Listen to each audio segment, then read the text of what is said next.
Welcome into a live edition of the Casey Laboratory presented by Emprise Bank, member FDIC, our amazing, wonderful partners in Possible here at Casey Sports Network. And it is a game preview edition for your 5-5, 9 seed in the AFC, playing the Indianapolis Colts. Sunday noon game, and I'm here to break it down with Matthew Lane. Maddie, how we doing? You know what, Kent? We're doing great. It doesn't matter if the Chiefs are currently set to be out of, this football picture by Thanksgiving. It doesn't matter if, the football on Sundays has not been great for me over the past couple weeks. We are doing fantastic. We got a fun holiday coming up where we just eat a bunch of food. Really wish Thanksgiving wasn't so carb heavy, but that's neither here nor there. We got college football is really ramping up. Rivalry games are starting up within like a week and a day from now. So it's a pretty good time of year, and it still hit 70 degrees here today. So like we didn't have to have on a hoodie or any pants or anything like that. So it's a good time. No pants at all. None right now either. This will be a great show. Maction, you didn't even bring Maction up, man. Like the Maction's hitting hard right now. Sure. You gotta love that. Maddie, what's your favorite carb? Wow. I guess the one on my lawnmower because it helps me keep my my lawn controlled. No, for real. What's your favorite Thanksgiving carbohydrate? Oh geez. I like potatoes. I like mashed potatoes. I'm a mashed potato fan. Some mashed potatoes, put some gravy's hit or miss. I'm not the biggest brown gravy fan, more of a country gravy guy. So I don't even need the brown gravy really. Just give me some mashed potatoes. We'll throw all the veggies in there. We'll mix it up. We'll have the turkey slapped on top of it. But yeah, big mashed potatoes guy. I think if I had said I don't like brown gravy, I would have got made fun of. That's the double standard here, is that How? like that just seems like something you and Craig would make fun of me for food takes. For not liking brown gravy? Yeah. That seems very much your two's alley when it comes to siding against me on all of my food takes, and I don't really appreciate it very much. But we appreciate y'all hanging out with us tonight. It is Wait, no, you're not getting out of this. What's your favorite carb? Oh, my favorite carb. Yeah, great question. Thank you for asking, because it's singular. My mom's party mashed potatoes, sour cream cheese mashed potatoes. Oh, you lost me already. Oh, they're so good. Stuffing also up there. Stuffing's pretty high up on the list too. I'll agree with that. Stuffing's pretty high. But yeah, not big mashed potato guy. So shout out potatoes out there. All the spuds out there. But yeah, we're not gonna have Craig tonight. It's gonna be me and Maddie. We're gonna hang out tonight. Though. He's okay. He's okay, folks. He's doing well. But yeah, it's the game preview edition. I did want to talk a little bit. Just we got a chance to hear from Josh Simmons today. He got up on the podium. I saw someone say it was a 22-day absence essentially for Josh Simmons. Like, so it wound up being 22 days that he was outside. And maybe that's including the bye week and being there at the facility for that 1 week. But it was good to hear from Josh Simmons. Did not want to speak too much on the on the situation away from the family. But it did seem like Josh Simmons was in a good place and ready to roll for the remainder of the season, Maddie. Yeah, it seemed like he was in a pretty good spot for the rest of the year. He had made like a comment that this was kind of like a timeline that he had already always planned on when he knew he was going to miss time of coming back. So I'm not going to project what I think this kind of could have been or how it could have played out, but it did sound like, listening to him, that this game returning after the bye week was always what he planned when he planned on coming back to play. And so, yeah, glad that he's back, glad that he's in a great spot, very glad to have him back because he played fantastic in that game against the Denver Broncos. I don't know how much just like his play from that game is going to come up during the rest of this show. So, I mean, you've gone back and watched it. What did you think of Simmons' performance in that game? I thought he was great. I think he did a fantastic job. And like as far as like a guy, like not perfect, but like looking at a guy, first off, I think you could tell that he really didn't miss too much of a beat. I think that was the impressive part of this, because that is a big challenge to, be away from football for an extended period of time. It did look like he was getting a lot of work in wherever he was, whatever was going on. It did seem like he had been putting in the work, because the body looked pretty normal. It didn't look like, he had, maybe lost or gained a ton of weight either way after being out for an extended period of time. And then just getting on the field and going into elevation against Nick Bonito, I thought he did a fantastic job against one of the better pass rushes in all of football. And, I think I don't know what more you could have asked for a guy that was absent for so long. It's so weird, because we were so excited about him, and the early sample size was so exciting, and then this lull here that you see, but he comes back and just it doesn't even look like he missed any time whatsoever. And I know it's been such a bizarre first year for him. It's hard not to get too hyped about the Chiefs having what appears to be the left tackle of the future for this team for this foreseeable future. Yeah, for sure. I think that's the best part. It's like it seemed like you could kind of track it week by week, that he was playing a little bit better, a little bit better, a little bit better. And so that's why, not that, do whatever you have to do, whatever was going on with the family or in his life that he needed to step away, go ahead. But that was like the slight disappointing part, is like he was getting better week after week. And so you're really excited to see where he was going to be. Not that at any point in time he was bad, but it was just, you were seeing that progression that you want to see from a young player. And then to have him leave for this amount of time, but then come back and essentially just pick up right where he left off in terms of getting better and playing better and better than he had up until that point. That's kind of, this is what you want from a rookie. So I thought it was really impressive, especially in this matchup. I actually have an article going up on kcsn.com tomorrow about Josh Simmons from this game, if you were trying to find a bright spot to look for in that game. We all have probably more negative thoughts from that game than we do positive. So I wanted to highlight some positives, and Josh Simmons really jumped out to me. So you can read, like, all my thoughts will be there at kcsn.com. Just subscribe to that newsletter. I did want to say, because I didn't get this into the article, I went back and watched it all. There's a lot of like Nick Bonito was being held every play, holding on Nick Bonito talk that I have seen on the timeline and in social medias. Boy, once again, we're doing like the song and dance that people don't know what holding is. And I think, Mitchell Schwartz and Jeff Schwartz, but Mitchell Schwartz in particular, I think has done a really good job of trying to explain to people when it's holding and when it's not, but people still don't get it, right? Like, as long as you're not reaching outside of your frame and restricting the rusher from doing what they want to do, it doesn't matter how bad it looks. So when you're an offensive lineman and you have your hand, it can be wrapped around the defensive end's neck. If you're running your feet and your body position is what's keeping them from getting to the quarterback and not your hand wrapped around their neck, that's not holding. And so, like, I'm sorry that Nick Bonito kept trying to dip around the edge on Josh Simmons and kept getting himself caught and thrown to the ground, but like, that's not holding as long as Simmons' body stays in the way. So I just wanted to, say, because I didn't include that in the article, but like the holding complaints coming from Broncos fans that I've seen about this game were incredibly out of nowhere. Off the left side, I give them a little more grace if they're going to talk about the right tackle. So that wasn't as good. But yeah, we want to get some positivity going on to start this, because I thought Josh Simmons was really good. There's not much positivity out there, but that was it. And that's it. That's one of those things. Like, it is such a bright spot, especially just the if the Chiefs have the left tackle position solved for the future, that goes such a long way for the next 3 or 4 years and how they're able to build this roster and confidently. I mean, they have a best 5 to roll out in 2026 with Jalen Moore right now, that you would feel completely comfortable with rolling out as your starting offensive line in 2026. They already have that group.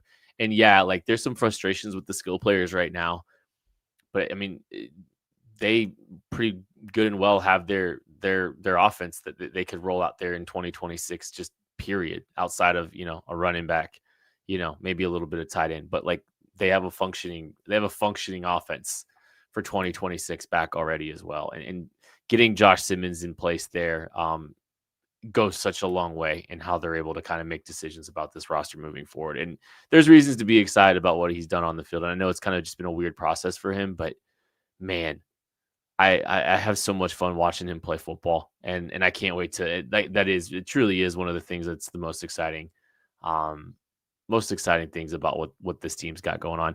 I was going to ask you, Maddie, do you think Josh Simmons is already the Kansas City Chiefs' best tackle, period? Ooh. This is tricky. I think Jawan Taylor on his best days right now is still probably a little bit better because he's a little more consistent on his best days. The problem is his best days aren't as consistent. I don't know if that makes any sense, right? When you get a good Jawan Taylor game, from start to finish for 60 minutes, he plays a lot more reliably, I think, than you're getting from Simmons, who's a rookie right now. He's just consistently doing the same thing over and over again. Simmons is a rookie. There's still times where I do think he missteps a little bit, where he does lunge into a little bit of contact and get himself off balance. Like, he still makes very normal rookie mistakes that even the best rookie offensive line, that even Joe Alt was making at times last year as a rookie, right? So I do think on the best of Jawan Taylor's days, he's probably still a little bit better. The problem is you can't trust Jawan Taylor to have a good game. You just can't. Any week he can have a terrible game. There's another game against Denver that I wouldn't say is good. And I know he's been battling through some injuries all of last year, and then he's been injured here recently this season. I don't mean to make light of injuries, but at this point, what we're seeing from Jawan Taylor over the past calendar year and a half has not been better than what we've seen out of Josh Simmons in, I would say, just about every game this season besides the New York Giants game. And even that's it's not like he was terrible in that game. So yeah, I think so. I think Josh Simmons is probably playing at a more, I would trust him more going into a week than I would Jawan Taylor. I had another thought. It doesn't feel like the refs are as consistent with this Jawan Taylor offside stuff. Like, it's angles, man. Have you ever watched a side judge? Sometimes they're a step ahead of the line of scrimmage, and that's the case, you're going to look farther back. Sometimes they're a step behind the line of scrimmage, and if that's the case, the offensive tackle is going to look farther forward. Sometimes there's a receiver on the line of scrimmage that blocks him out. Sometimes it's a tight end. Like, it's all perspective of where the side judge is standing.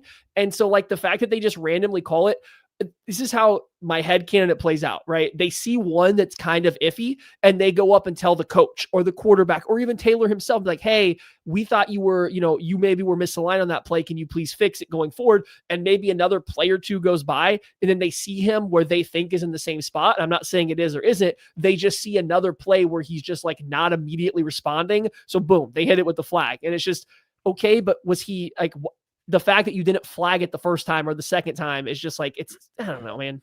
Dude, it's just so frustrating because it feels like it's not like he lined up all that much different than he had for the entirety of the game. And it just feels like a little cherry picked when they decide to pull that call out. And it's just very irritating. And not to say, like, I mean, if you let him line like that all game, and then you just, then you just finally just pick a time that you're going to just decide to make that call, it's just really irritating. Not that he shouldn't be lining up, a little tighter still. It just feels like so inconsistent, and then doesn't feel like there's a rhyme or reason for when they actually finally do it and finally pull the trigger on that call. And that's the thing that makes me the most frustrated about that whole thing. We're going on a long time now where he's still getting flagged for it. Yeah. Just fix it. Like, just line up. We're like, just fix it, man. Like, I don't know. I gave a benefit of the doubt for a while. Like, hey, this is how he's always lined up. One play to the next really isn't that different. And like the fact that Trey Smith being an inch farther forward, it changes where Jawan Taylor's allowed to be is kind of silly too. So like, I thought it was kind of ticky-tack, but now we're going on over a year and a half, 2 years of this being a thing. And he just hasn't fixed it. Just fix it. Like, just fix it. I get it. You're more comfortable back there and getting your early start. Don't care. Fix it. Like, it's a problem now. It is.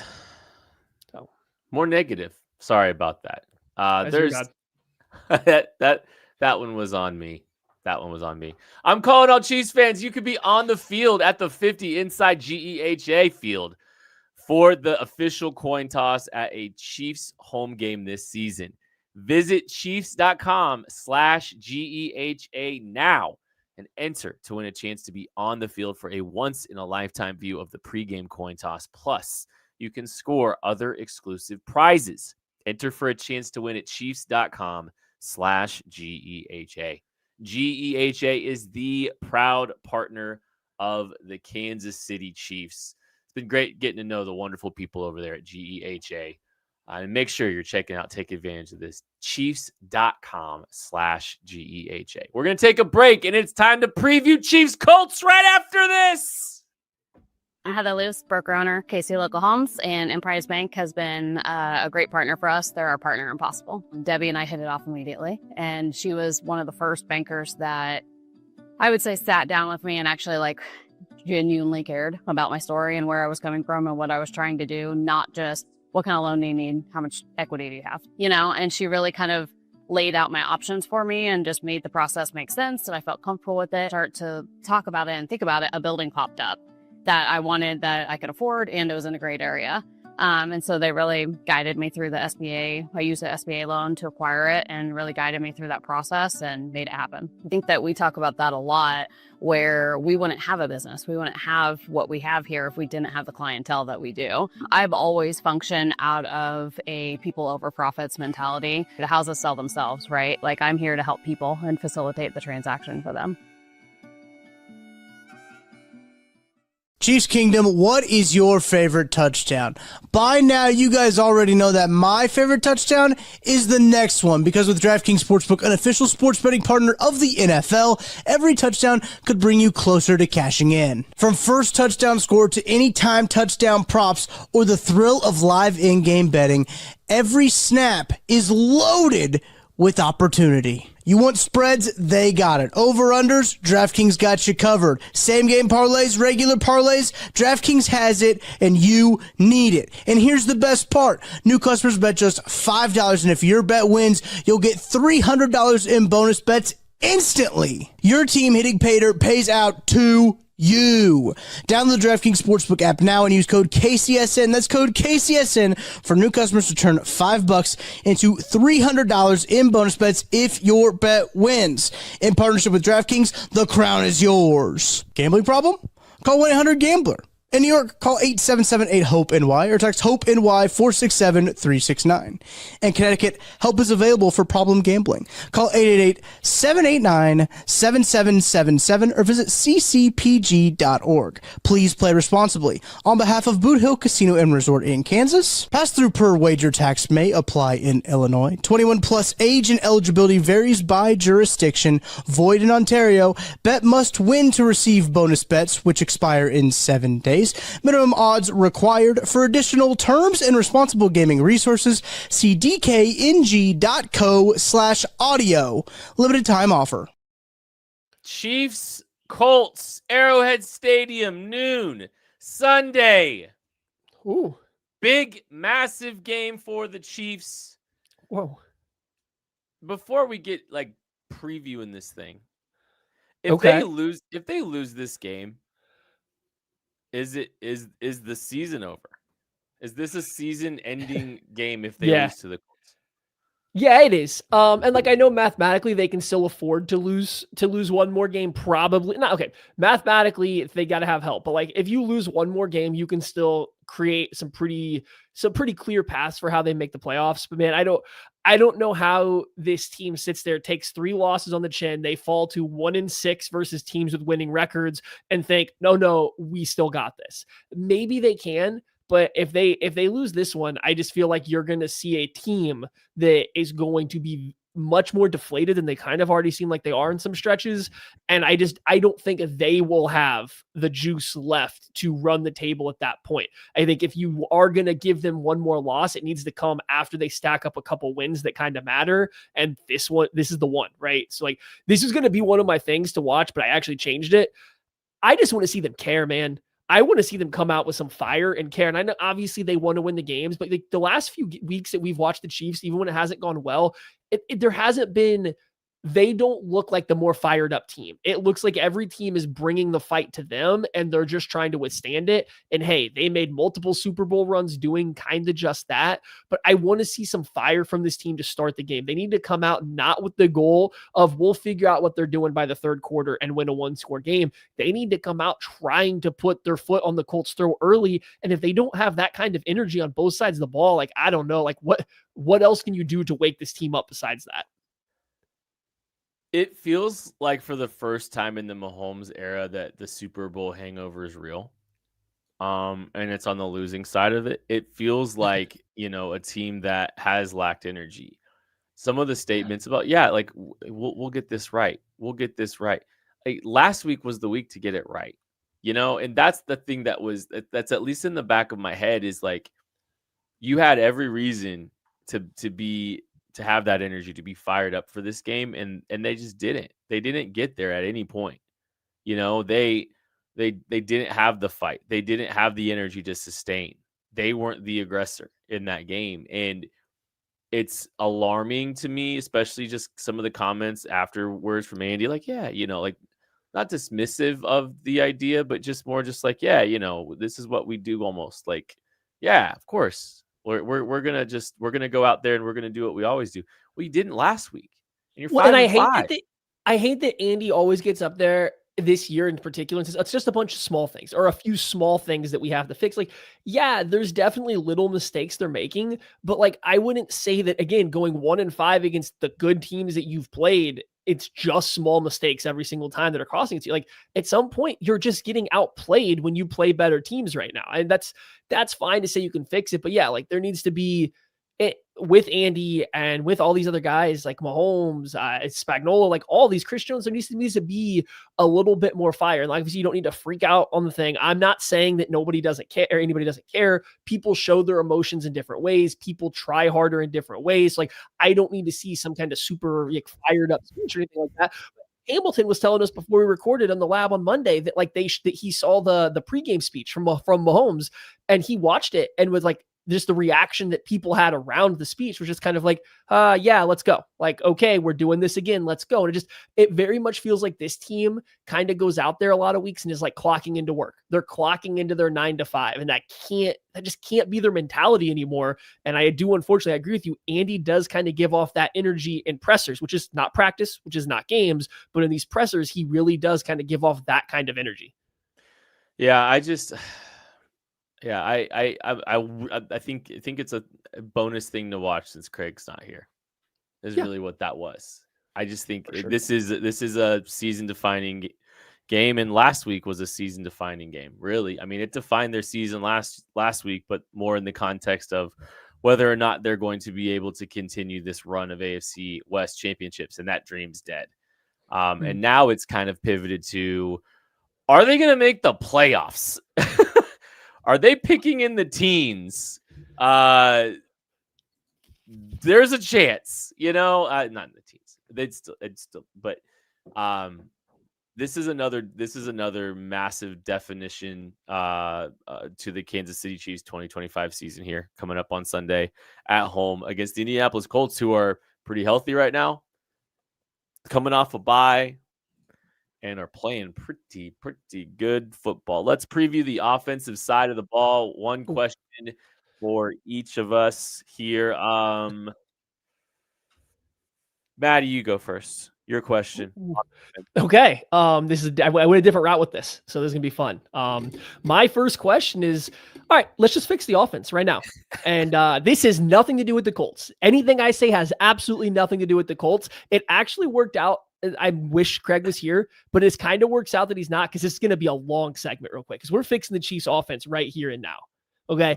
Here's what it is. Now, when I'm thinking about this, I am legitimately thinking about ways the Chiefs offense could get better this year that are realistic. So just saying, hey, go beat man coverage better, that's not realistic because they don't have guys that can do it. Saying, hey, just go execute, but just go catch better. Like, yes, they could, but like, it's just, that's not a realistic thing to have happen. Go be more explosive in the running game. I'm not talking about stuff like that we just wish for. That's an off-season change, in-season change. So to figure out what I thought they needed to do, I watched a ludicrous amount of other teams' football, like just their offenses over the past couple of days. I watched a crazy amount of teams that we're saying top 10-ish offenses. And here's some stuff that I found that they all share. They run the ball. Specifically, they run the ball under center. Okay. That doesn't seem like I need a lot of explanation. You know what else they do? They attack the middle of the field between 10 and 20 yards. And now I got to thinking, like, why is that? Oh, this makes sense. This stops safeties from driving on everything, right? If you're going to have somebody running a 15-yard route, that safety can't drive on a shallow crosser. That safety can't try to cut something across the middle of the field shallow, because he's constantly got to be on the lookout for something over the middle of the field. Chiefs maybe don't do that a lot. And then finally, and this is the biggest one, teams no longer are stretching defenses horizontally, they're stretching them vertically. Right. And if you think about what I'm talking about here, like think about what Sean McVay's doing, Kyle Shanahan, look at all their route concepts, how they're doing, even Sam Darnold, the Seahawks, they're stretching teams vertically. They're trying to pull the linebackers and safeties apart so they can find space behind the linebacker, underneath the safety, or even backing the linebacker up so they can go underneath them. The Chiefs are still stuck in the same thing they've always been. They're trying to stretch everything horizontally. They're trying to create lanes and spaces to stretch these teams horizontally, and that's just not working anymore. None of these other teams at the top are stretching defenses horizontally like that. And even if you go back to 2018 when the Chiefs are airing it out, look at their vertical concepts though. Yeah, they're vertical, but what are they? They're like 4 verts. That's still a horizontal stretch, not really a vertical stretch because you're still stretching the field width, not the length. You're not trying to go high-low on somebody. So stretching a team vertically instead of horizontally, right? Those are the things that I see other offenses are doing. I'm going to take a second to catch my breath. Does all of that sound like what you have seen when you have watched live on Sundays, Kent? Yes. And I would also, I think one of the other things that they do a great job of these high-level offenses is the run game is paired very well with the pass, the play action pass. I think the reason some of the linebackers getting space behind the linebackers off of play action, throwing digs, being able to to win in that area of the field. And as you were talking about it, I was just thinking about it, and it's like, well, who's that guy that's going to win in the middle of the field behind the linebackers? And it used to be Travis Kelce. As much as Travis Kelce can run in between, as much as Travis Kelce's great in front of a linebacker, there was a guy a few years back that could also, wrap a linebacker, could win in the middle of the field in that area. And, I think being able to trust somebody to throw in the middle of the field requires attention to detail, requires, reliability and trust in the hands. And the Chiefs don't have a ton of players that can really attack in that space right now. I don't think that Xavier Worthy's the best middle field dig route runner that's going to catch the ball in the middle of the field. Hollywood Brown, same thing. This is where being a tiny team kind of matters. And Xavier, Rashee Rice, I think, has some ability to do that, but it maybe doesn't feel like maybe there's that level of trust in seeing the field the same way that Travis Kelce did in that area of the field. So when you look at the personnel, I think that goes a long way in their inability to do that. And I think that's a piece of the formula that this offense is badly missing. On top of hey, there isn't that space being created there, with everything that's going on offensively either. And one final thing before I talk about what I think the Chiefs need to do, I noticed it versus the Broncos because we saw all these man coverage clips, right? Nobody runs good routes to beat man coverage. I'm watching all these crossers and everybody's just taking not even speed cuts, but they're just bending all the routes. Everything looks like a J, right? Everything looks like a J. It's just this nice soft turn. And of course a corner's not going to get beat by that unless they're bailing and afraid of the speed. Nobody gets up on the corner's toes and then drops their hips and explodes out of a break anymore. None of their receivers do that, hardly at all. Rashee Rice is explosive out of breaks on shallow routes, but when he runs a dig, it's really hit or miss. And this has been the way since he's been a rookie. It's really hit or miss when he gets out of them quick. It's just, I don't think they run great man-beating routes, and I do think that could just become a little bit of an issue over the middle of the field. But nonetheless, I think I have come up with some stuff. And one other thing real quick, because one thing I did appreciate about them against the Broncos, and I think they tried it, but I do think they tried to get over the top against man coverage. And we talked about this. They tried to give Tyquan Thornton a chance down the field. They actively put the guy we wanted to try to beat press, beat man coverage, which he's done, down the field, and they gave him a shot. And then they gave Xavier Worthy another shot. And then they finally hit one to Tyquan Thornton. So I at least appreciate that one of the ways they're trying to punch their way out of their man coverage woes is actively using the talents of Tyquan Thornton and trying to push the ball down the field. I did appreciate that about that. And there shouldn't be a J route when you're running a vertical. There shouldn't be. No. But there's 3 at a time. I'm just kidding. But no, I'm just saying yeah, I think that's been a way through that they're trying to break out. And I appreciated them trying, and Mahomes just missed them. Yeah. And like, I don't even want to do vertical ball stuff from that because that's a frustrating thing. All right, but here we go. This is the most distinct way that I think that the Chiefs could. And here's the thing: the Chiefs' offense has still been pretty good. They just keep running into an issue in the red zone on third downs. They're very middle of the pack in red zone and third down efficiency this year, which is abnormal for them. And I think a lot of these issues get really tight on these two specific situations. So these are the three ways, in the most distinct way I can think that the Chiefs can fix their offense. Hey, run the ball more. Let's start there. Right. Maybe under center, maybe not. I don't care. Run it more. This one's obvious. Number two, when you run play action, it doesn't have to be touchdown to check down. You don't have to run every play action as max protect and see if Thornton or Worthy beats them over the top. And if they don't, hit your check down, you're tied into your running back in the flat. There's a bunch of grass between those two routes that you can call a rollout. You can call a levels concept. You can get a 10, 15 yard crossing route, out route, whatever you want off play action and attack the intermediate area of the field. It does not have to be a 2.5 man route from touchdown to check down. And then finally, you have at least quality, if not good, offensive tackles. Please quit chipping all the time. You're tight at Travis Kelce having to block a defensive end and then slow release out into the flat. Noah Gray having to chip a defensive end and then just scamper a 4-yard hitch already a second and a half into a play is helping zero when we talk about stretching a team vertically. They do not care about your chipping tight ends. They are factoring none into your route concepts at this point in time. You have to quit giving so much help to your tackles if you were not able to get these other receivers open, which we've seen they can't. So I don't know if any of this stuff makes them the best offense in the league, but if you start running the ball more, your play action concepts aren't always a 50-yard pass or a 2-yard pass. And maybe you consider getting more 4 and 5 man route concepts from the get-go. And I don't mean fast motion into a 4x1 thing. I mean actual just 2x2, 4 guys go out and do a route right away without an extra chip.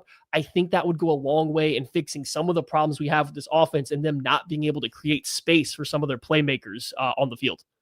We've talked about it. Like, the best version of Andy Reid is the one that's getting 5 out in the route, and that's where he has a lot of fun. And if you're really not, if it's chips to the and leaks to the flat and we've got late releases, like, that's not really helping y'all that much. And I will push back. Like, I think some of the play action touchdown check down, I think it can work. Because I think it leaves because I do think that the flats do soften up a little bit more.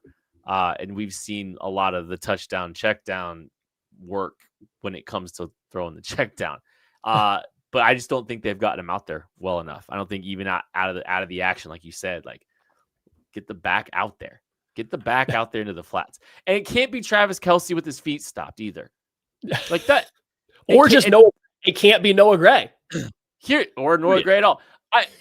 Here's one thing that drives me nuts. And here's another thing that fixed the offense. Stop giving Travis Kelce the ball with his feet stopped. And what I mean by that is you can't throw a now route. You can't throw these screens. That's a wasted play. He can't make anyone miss. He has to be on the move. For that play to be successful. And if you don't, it's literally a gain of 0. So just quit throwing him the ball with his feet stopped.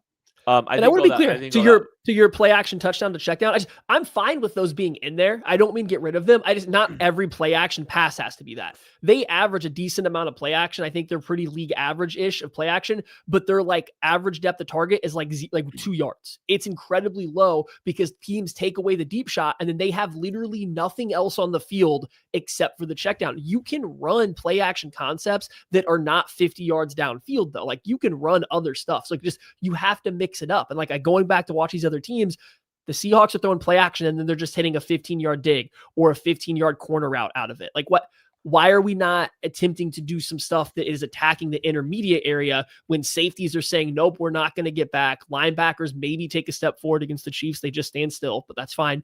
You don't have to attack over the top. You can find the other space in the middle sometimes. That's all. I just think there needs to be a little bit more of that. All right. Leatu, Latu, Kwity Paye, Tyquan Lewis, Sansom Ebukam, and JT Tuimoloau. It's the defensive end group for the Indianapolis Good job. Colts. You did that. You did great. Thank you. I appreciate that. It means a lot. But that group, do you feel like you need to chip that group, Maddie? Do I? No. Here's the thing. I think the Chiefs need to quit going in with the idea that they have to chip anybody. And if it comes out that they need to as the game goes on, okay. Or just let it be the running back. I'm really just sick and tired of the tight end chipping, really. The running back stuff, fine, whatever. I can get over it. It's the tight ends, and it's not give a shoulder as you run by, fine. These plays where I'm watching Travis Kelce actually block and then release, or Noah Gray block and then release. That's where I'm getting frustrated because nobody cares anymore. They are now completely out of the play. And that is getting very frustrating when I'm watching Josh Simmons also lock up Nick Bonito, or I'm watching Juwan Taylor and his better reps lock up Jonathan Cooper. Why do we need to do this? Right? Like, I don't. So no, I don't need to chip them. I don't think so either. It's so wild because we're 35 minutes into this show. We haven't even brought up Big Lou Anarumo as the defensive coordinator for the Indianapolis Colts these days. A man that has done tremendous things against the Kansas City Chiefs in their offense, has mixed things up, has thrown a lot of things at him, and has found success. Got Patrick Mahomes thinking, got this offense thinking so many different times. But there's one way through, I think, that can really go a long way in helping the Kansas City Chiefs have some offensive success and play a winning brand of football in this game. Throw my question up, please, Tuck.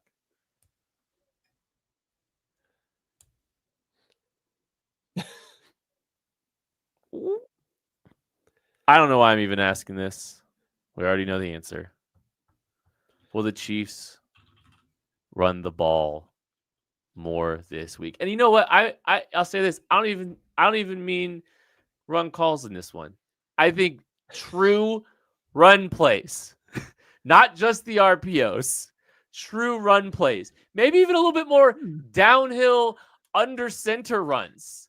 Like look, I think the last time the Indianapolis Colts played a football game, the Atlanta Falcons had some success on the ground against them. They had some success running the football against the Indianapolis Colts. And yes, the backs for the Falcons are significantly better than you and me who are lining up to play running back for the Chiefs this week, Matthew. But I still think we can get a few yards if we just run downhill a little bit. I want to see this team at least try to run the football a little bit more, and it's just design runs. And not to diminish the RPO value, because I think Mahomes has been I think he's been totally smart with the decision-making process on the RPOs. And some of the stuff I think you saw with Kelce just dumping the ball to him off immediately was a little bit more of the RPO game. But I think they should try. I think this is the week, Maddie. Lucy's not pulling the football out from underneath us this week, Maddie. Under center, downhill, Isaiah Pacheco, Energizer Bunny, right into the face of Tommy Adebawore. There's another name for you at the defensive tackle position. I think they need to try to run the football a little bit more. It takes away some of the stuff that Big Lou wants to do if you can run the ball a little bit more successfully. And there's been times where Big Lou's invited the run, and the Chiefs haven't always consistently taken it. I just think this is a massive game for the Chiefs, and they need to try some things a little bit differently. What they've done has not worked, and I think there's a way through running the football, not a ton more, but maybe just designing the run game a little bit more and taking out the RPO and just trying to introduce that just a little bit more in this game against the Colts. It sucks because the RPO is very effective when they do throw the ball. Like, they average a ton of yards per play. They're one of the best teams. Like, they're very good at it. So, like, I don't even think the RPO's got to go. You know what I could do a little bit less of is some of these quick screens and quick stuff for the running backs and stuff out of the backfield. And even when they work, I just sometimes can get a little bit less of those. So yeah, I don't know. Yes, they should run the ball more. Here's my question to you. I'm not gonna sit on this. We don't need to linger here. We both think they should run. Everybody thinks they should run the ball a little bit more, especially if the team's going to give it up to you, like I assume the Indianapolis Colts will, because every other team this year has. Over under 20 running back runs in this game.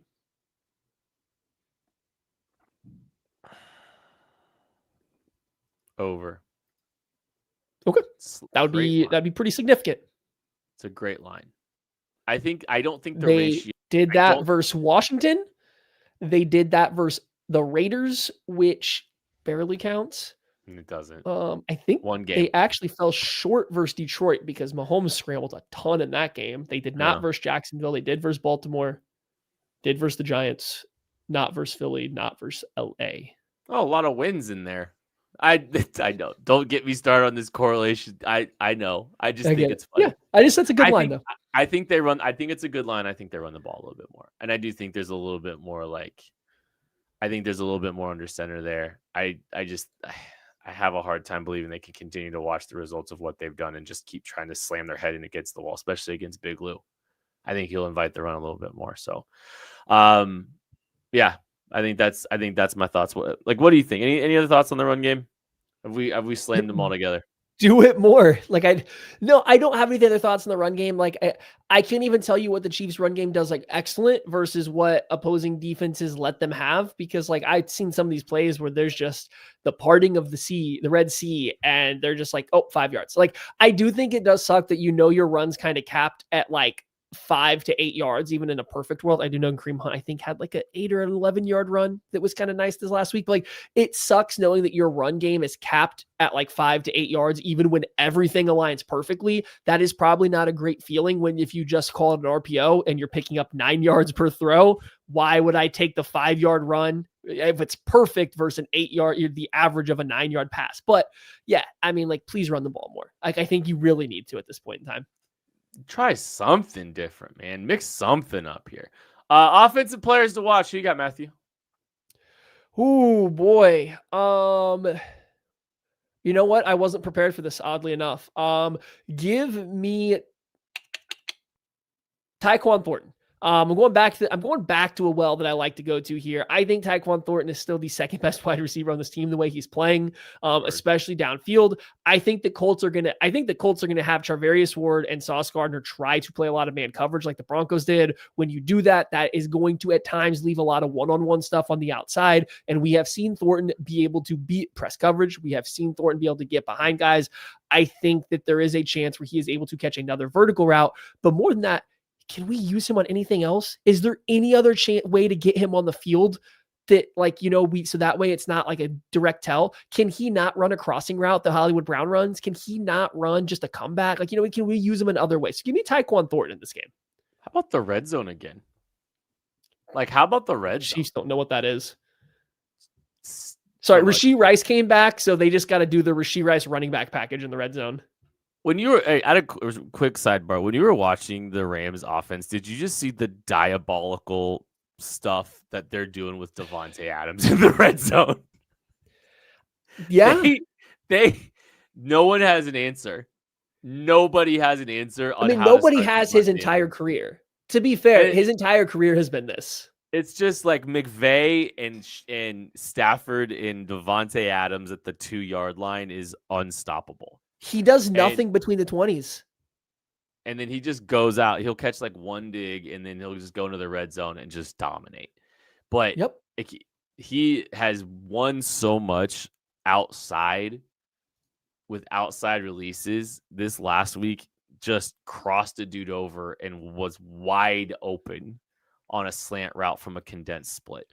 Just ridiculous. Everything works with everything works with Davante Adams at the 2-yard line. They have no answer for it. They even started shading. It's and it's just literally they'll shade the safety. It'll be all right, if the safety's shaded, we're running the ball. And if the safety's not shaded, it's Davante time. And there's just, you pick your poison. It's just, and nothing ever works. And it's wild to watch. All right, let's go. Offensive player to watch for me. Oh, guess who was a full participant today, Matthew Lane, at the running back spot? Mr. Kareem Hunt. He was, but so was Isaiah Pacheco, who appears to be coming back this week for the Kansas City Chiefs. And if you're talking about a guy that's, we need something, the Chiefs' energy needs to get there, right? The intensity needs to get there. Oh, hey, the Chiefs need to run the ball a little bit more. Oh, hey, the Chiefs need to run the ball from under center a little bit more. These are all things that play into Isaiah Pacheco, the football player. And we can talk about the issues and stuff with him, but I'd love to see them just go under center and get him downhill and let him set the tone for this team. I think there's yards to be had. I think there's opportunities to be had in the run game if the Chiefs will take advantage of them and turn around and hand the football off to Isaiah Pacheco. He's back. He's healthy. I think you got to give him a shot. All right, defensive player or defensive side of the ball now. We're going to start with my question, I think, this time. Perfect. It's my turn.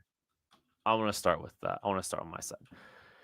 Can the Chiefs turn Big Dan Jones over? Look, I'm not saying Dan Jones is turning into a pumpkin. Okay? He's had a great season and he's done some great things. But he's starting to turn the ball over a lot more and putting the ball at risk a lot more, like the Dan Jones of old. He is starting to put the ball on the ground a lot more consistently. He is not navigating pressure well when it gets there. And if the ball's not out of his hands, he is susceptible to making a mistake against pressure, be it trying to throw a ball from a wonky platform or putting the ball on the carpet and being susceptible to having the ball stripped. The one thing that has derailed the Indianapolis Colts this season in their 2 losses has been turnovers. They have, I think, 9 turnovers in the 2 games that they've lost this season. I think it was 6-3. They have less than 2 turnovers in every other game, and when they've protected the football, they've had a lot of success. When they don't and they turn the ball over, they haven't won. And Dan Jones is the guy. And by the way, Jonathan Taylor's not perfect either. He's put the ball on the ground a little bit more too. But Dan Jones is the guy you got to target. Dan Jones is the guy you got to turn over. Spags has to get some pressure on him, get him off his back foot. And look, strip sacks up the arc, another thing that can get Dan Jones. He's a little bit more loose with the football than you want to be. And if the Chiefs are going to win this football game, I think they need to turn Dan Jones over multiple times. Yeah, I agree with that. Daniel Jones, the most impressive thing about what the Colts had done this year is Daniel Jones wasn't being asked to do like a lot, right? And he wasn't being asked to do anything heavy. He was just like difficult. He was just playing within the system and playing well. He was making more throws than he had in a while, but like he wasn't playing like Sam Darnold, where he was clearly playing so good and out of his mind that you knew he would come back to earth. Like there was a stretch there where you're like, oh, Daniel Jones could probably keep this up for a lot of the season, because it wasn't anything overly difficult. It was just good looks and stuff. But he has started to make a few more mistakes now. It is starting to come. We're starting to see little bits of shades of the old Daniel Jones. And I don't think it's a coincidence that over their last 3 games, he also got sacked 15 times. And Daniel Jones, a quarterback who does not love being pressured. Colts offensive line has been generally pretty good this year in run blocking. Pass protecting, it's a little bit more of a mixed bag, right? And so can this be a Chris Jones game? Can this be a George Karlaftis game? Can they get their pressure a little bit more consistently than they did versus Denver? And whether they're getting home or not, just making Daniel Jones feel uncomfortable does lead to him making mistakes. He is a very mistake-prone quarterback. So is Bo Nix. So, hey, whatever. But he's a quarterback that is very willing to make mistakes. You just got to get pressure on him, and he does start to, fumble around a little bit. So, yeah, I do think just making him uncomfortable, whether it leads to turnovers or just bad plays, I think will be big for this team, is trying to figure out how to pressure him. And that's where you'll start to get some of those turnovers or bad plays show up. And you said it best, like their run game, I think they've done a tremendous job run blocking this year. But I think if you can get the game script out of a neutral or ball security type situation where they're, protecting the lead, I think good things can happen for the Chiefs. The start on offense, and this is, I know we're on defense, but I think the Chiefs offense does need to start fast because they can continue to keep pressure on the Colts offense to try to keep things up. I also do want to credit, I think watching Daniel Jones, you can watch the box score and stuff, but he's also got a tremendous group of skill players that are making plays for him. And fitting that ball to Alec Pierce in the end zone a couple weeks ago, that wasn't a great throw. It wasn't even a great decision, but Alec Pierce made him right. He's got big-bodied receivers at his disposal. Strap him up, Christian Fulton. Oh, man. Christian Fulton's my player to watch. No. But I do think big body receivers, it's a big skill group. it's really, it's a pretty big skill group when you look at Michael Pittman and Alec Pierce and Tyler Warren, and Jonathan Taylor. Like, this is a big skill group and big catch radiuses, and they make him ride a lot too. So, it's a big challenge. Dan Jones has played well, but like, I think, there's some opportunities, but also the skill players are making them right some too. And that's a challenging, I think the big body skill players is a challenging group for this Chiefs defense to try to handle too. So just another sidebar there. Maddie, what's your question? Okay. My question that we are firing up here is, kind of about some of these skill players and how to handle them. And Daniel Jones is involved. But it's hey, can you simply not die when the Colts go under center and play action? And honestly, that could be an or as well. Let's statistic it up. The Chiefs are the absolute worst defense in the NFL facing play action, giving up 0.45 EPA per pass. That is worse than any other team. It's not particularly great. They are very bad at it. Hey, guess what? They're also the second worst defense when offenses go under center. Not great. The Colts. Hey, maybe the Colts aren't great at that. Well, the Indianapolis Colts are the best play action passing team in the. The Colts are just the best under center offense in the entire NFL. They are only the second best team passing out of play action from under center in the NFL. So this is very much the Colts do something very well. They go under center, and whether they're running the ball or it's a play action pass, they do it very well. The Chiefs do things terribly in terms of defending the run from under center and defending a play action pass. So how do you get by? Do you have any ideas on how the Chiefs can survive this? Because this seems like an offense very specifically designed and built around how you beat this Chiefs defense that hasn't been playing its best football this year anyway. I think it's killing the head of the snake before the play can even get off. Right. Like, and I think it's almost like, do you have to be the aggressor? Do you have to, I'm kind of curious what Steve Spagnuolo does, but do you run blitz a little bit and then try to, march to the quarterback a little bit off of the play action and stuff, try to, and I think that's all in the vein of stopping the run anyway. Right. But, I think Dan Jones, again, like, I think he can get the ball in the general of area when he has to create, but it's not like he is going to, be able to adjust his body athletically, set his feet quickly, wrap up, pass around the, a defensive end or a free rusher and get the ball into the flat for one of these guys. Like, there's still a lot of control and structure that he needs to make all these plays. So aggression, I think a little bit of aggression, to try to, kill some of the run plays, but also just like, hey, Leo Chenal, we're going to run blitz you. And you know what? If it's PA, go get him and force Daniel Jones off of his spot. I think there's a route to, there's a path to success potentially where the Chiefs just go out and be the aggressor to this and punch this defense or punch this Colts offense in the mouth a little bit with some of the aggression on early downs. And so the Lions are an offense that kind of fits the same mold. They haven't been quite as good as the Colts this year at both these things, but they kind of fit the same mold, and the Chiefs very much figured it out versus them, right? Like they started out not looking great on that first drive, but then they figured out the run blitzing was like, hey, we're just going to angle these run blitzes, right? And we're going to kind of throw a little bit of caution into wind in terms of like gap integrity, and we're just going to kind of try to muddy it up. The thing that stuck out to me about that, though, and I talked about it, and I think I even talked about it on the show, or I might have even wrote about it, the run blitzes, the Lions only were like doing zone runs. I don't know what it was, but they decided they were going to be super zone heavy in that particular game. And that's why these Chiefs like angled run blitzes were working. The Colts, I don't think are going to do that. They're going to get understanding. They're going to run a bunch of different stuff. They really love these pin and pull stuff to the outside with Jonathan Taylor. Mm-hmm. And like, we have a lot of history of the Bills having success doing that against the Chiefs. So that doesn't make me feel great. The Colts also use a fullback relatively often right now. So it's just, I am curious to see what the move's going to be to slow it down, and then how much you're sacrificing to stop the run if that's your path, which Steve Spagnuolo typically takes that route. Who's covering up the play action stuff, right? Because like, again, the Colts offense is very good off of play action when they go out to throw the ball. The Chiefs are really bad. We saw it against the Broncos. The Chiefs are really bad. They don't find tight ends leaking out late. They don't cover running backs after the play fake to get out to the flat. They have a knack for losing crossers across the field because they don't always have somebody in the right position. So like, how do they tighten up the coverage after play action while also dedicating the bodies to stopping the run? I don't know, but I'm curious to see what the plan will be because I didn't think they'd have the answer versus the Lions. They did find one in that game.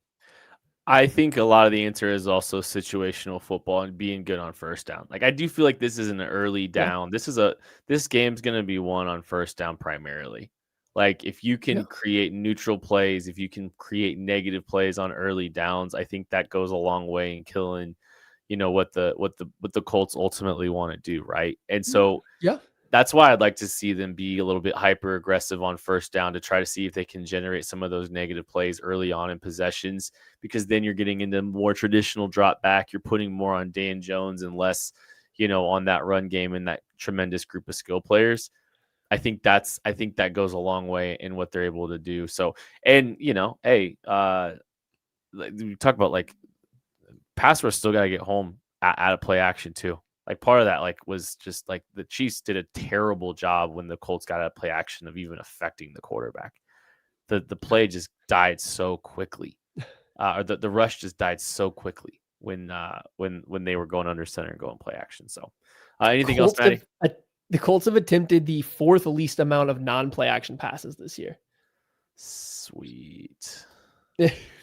You love to hear. But just that goes. I think that goes like saying, "Hey, get them." Honestly, like their stats even on non-play action passing is pretty good. But I do agree with you. Like you want to remove that as even like a thing. So like good first down, force them into a trot back game is obviously like the best way to go about it. I'm kind of surprised glancing through here, just like how good their rate stats and efficiency stats are on just pure drop backs on third downs, on non-play action, like whatever it's going to be. They've honestly been a pretty good offense in just about every category.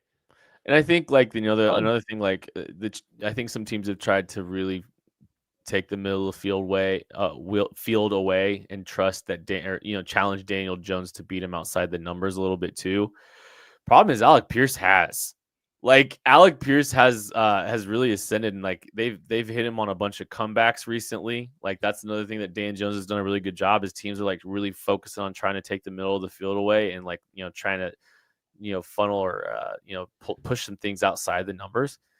Man, Dan Jones made them pay, and Alec Pierce made them pay a little bit with some of the mostly comebacks. Like that's been a really good route there for Alec Pierce. All right, defensive players to watch, Maddie. What you got? I've gone back and forth in this one in my head a little bit. Give me Chris Roland Wallace. I think he played a lot more reps than I was anticipating this last week versus Denver, and I can definitely see some overlap in Denver and the Colts for why you could also see how he could get back on the field in this game a lot, right? Like there's a lot of similarities in those two offenses from just how they structure and what they try to do. So I could see this being another game where you see a lot of Roland Wallace in the slot, and I thought he played very good against the Broncos. Matching up with Josh Downs is a pretty good matchup for him. Pittman might have a little too much size on him, or Tyler Warren, obviously, but Chiefs don't necessarily have a tight end or a big slot wide receiver stopper that they kick down into the slot very frequently because you don't want it to be Chamari Connor. That hasn't gone great. So he might be the guy that just draws that straw over and over again. And let's see what he can do and how he can keep those slot receivers from being those kind of like chain movers for the Colts. And if he's going to continue to have such a big role like he had last week for Denver. I'm going to go with the entire linebacking core. Yep. I don't care. Doing the whole thing. I think pretty defining. I think how Steve Spagnuolo tries to weaponize and utilize the linebackers is going to be a big piece of how this game goes, right? Like Leo Chenal is a run blitzer and a disruptor there, trying to change the line of scrimmage a little bit in the run game and potentially be a guy that can disrupt and affect Daniel Jones. I look, Dan Jones, like I don't think he's an athlete, but like I do think he can be got he's a better athlete, but I think he can be got to a degree in a similar fashion to Jared Goff. Like I think he can be affected from the pocket and has some of the struggles that Jared Goff has as a passer from the pocket. And so like I think if you can find ways to get disruption on my like especially if his back's turned, like run blitzing with the back turned, like that can be quick surprising pressure out of your play action. Like I think that the little moments like that I think are going to be pretty crucial there. So like, hey, it's a Leo Chenal run blitzing, it's a Leo Chenal blitzing period, and what he does stopping the run, and then like it's the backers, right? It's play identification, recovery, and challenging in the middle of the field in the passing lanes, and it's being really sound and disciplined in the run game. To try to bottle up Jonathan Taylor as much as you can. Like I think a lot of responsibility falls on that Chiefs linebacking group, And they're going to have to put together, I think, their best performance of the season if they want to come out of Arrowhead. Coming out of Arrowhead with the win just feels so sad. But like, hey, come on. We got a bonus one. You got to get another one.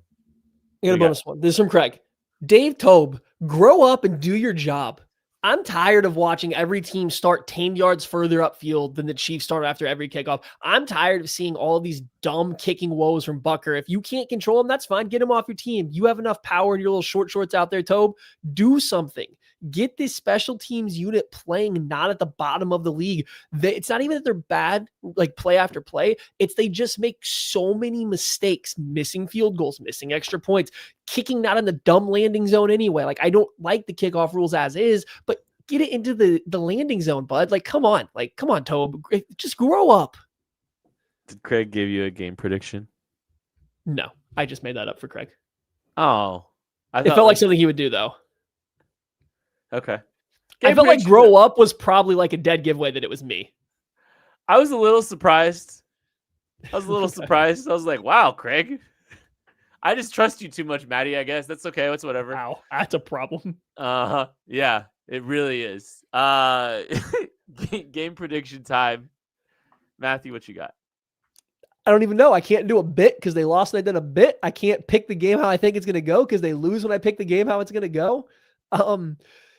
Man, the Colts, I do think are a pretty tough match. The Colts offense is a very tough matchup for this Chiefs defense. And I also saw the Chiefs defense this year has been like statistically the absolute worst clutch third down defense in the entire NFL, bar none. The offense has also not been great either.